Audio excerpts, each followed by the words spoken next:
Betapa ringannya mulut kita melabeli seseorang itu pelacur lantaran kerjanya menjajakan kehormatannya. Jika atas nama kehormatan yang digadaikan, apakah hal lain di luar itu bisa dibilang pelacur? Seorang pejabat negara yang rakus makan duit rakyat, agamawan yang menjual ayat-ayat demi kepentingan partai dan golongan, para pengadil yang memutuskan pasal berdasar berapa besar pasokan yang diterima, teori-teori kaum intelektual yang tercerai dalam realitas kemasyarakatan, atau seorang seniman yang pandai menulis cerita sosial, menguatkan diri pada diksi namun kopong dan asik.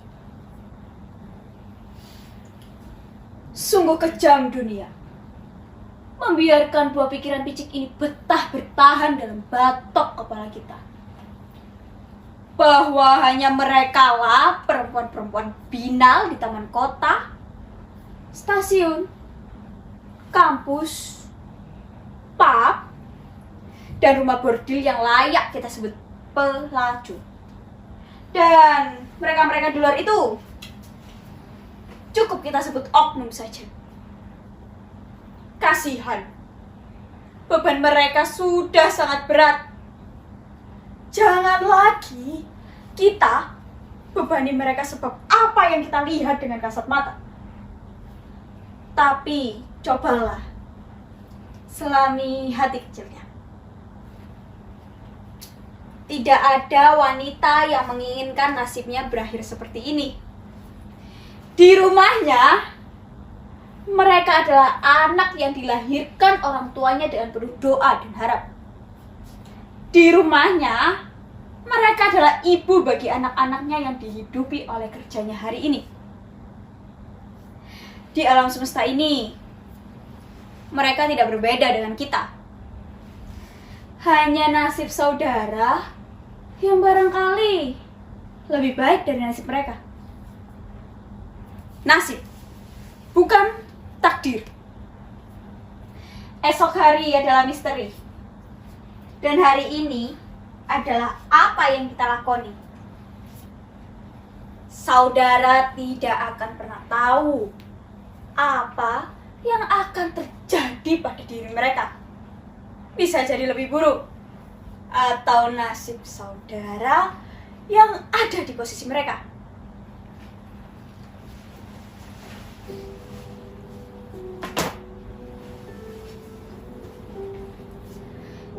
Sebelum kalian menyebutku perempuan murahan, aku sudah sangat siap menerima cacian paling buruk sekalipun di luar itu.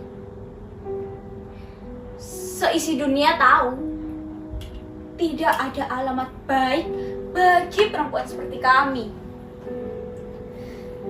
Seisi dunia juga tahu bagaimana para lelaki menyiapkan banyak perisai untuk menutupi aibnya. Tapi tidak bagiku. Aku terlahir tidak untuk jadi seperti ini. Hanya keadaan saja yang menjadikan nasibku berbeda dengan nasib kalian. Ngomong-ngomong soal nasib, selintas aku pernah berpikir bahwa nasib kalian adalah nasibku, dan kenyataanku adalah nasib kalian. Oh, maafkan pikiran lancangku.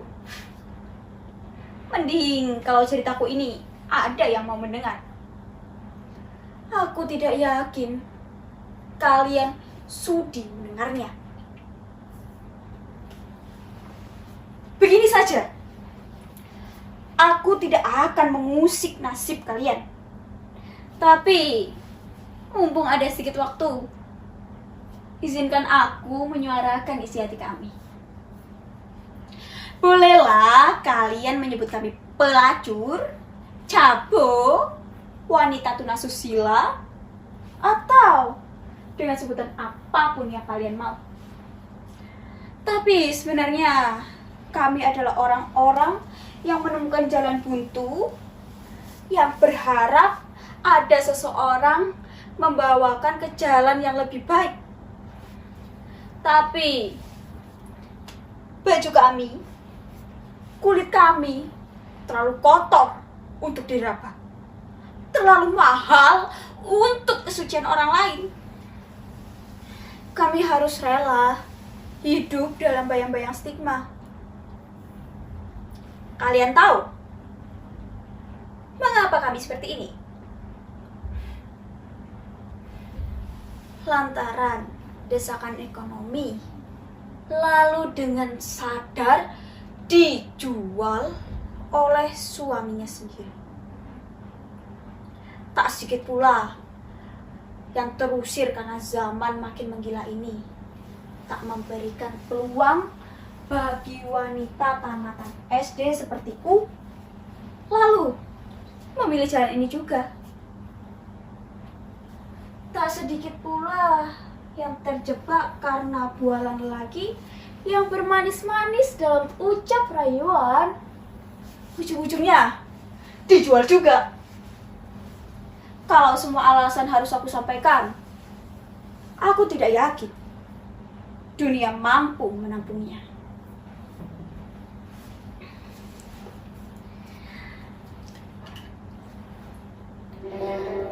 Semisal alasan tadi yang membuat mereka berada di lingkaran setan, apa mulut kita akan masih ringan mengatai mereka? Bayangkan anak-anaknya di rumah bisa kerja dengan hasil beginian.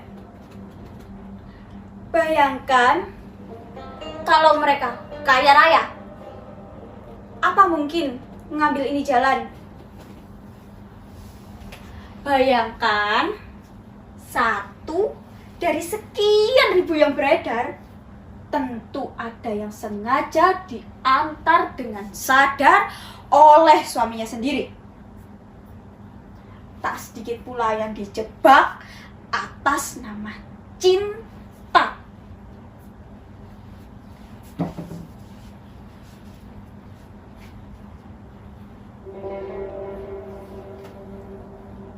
Jangan banyak ngeluh.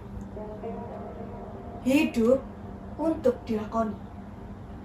Kalau kalian banyak ngeluh, kalian gak bakalan banyak duit. Stigma busuk pasti selesai kalau ada duit. Bagaimana kalian akan membalaskan dendam pada masa lalu kalian kalau nggak ada duit? Besok atau lusa kalian sumpal mulut-mulut mereka yang nyinyir pakai duit. Pasti mereka akan lupa mana duit halal dan mana duit yang haram. Hanya monyet yang tidak butuh duit. Semua perlu modal. Nanti kalau duitmu sudah banyak, boleh kalian insaf dari ini jalan.